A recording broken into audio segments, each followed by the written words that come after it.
আসসালামু আলাইকুম বন্ধুরা, কেমন আছেন? আশা করি সব ভালো আছেন। আলহামদুলিল্লাহ, আমরা খুব ভালো আছি।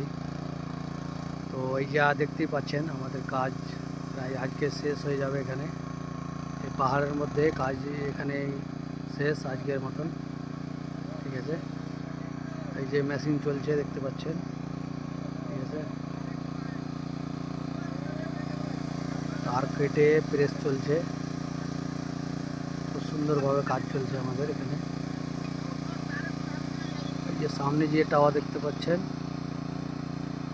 এই টাওয়ারেই আমরা তারটা পৌঁছাচ্ছি। এই হচ্ছে আমাদের মেশিন। হ্যাঁ, এই মেশিনে তার ছাড়ি, আর এই যে তারের ড্রাম চারটা একসঙ্গে চারটা তার যাচ্ছে এই মেশিনতে। ঠিক আছে, ঠিক আছে, ভালো থাকবেন।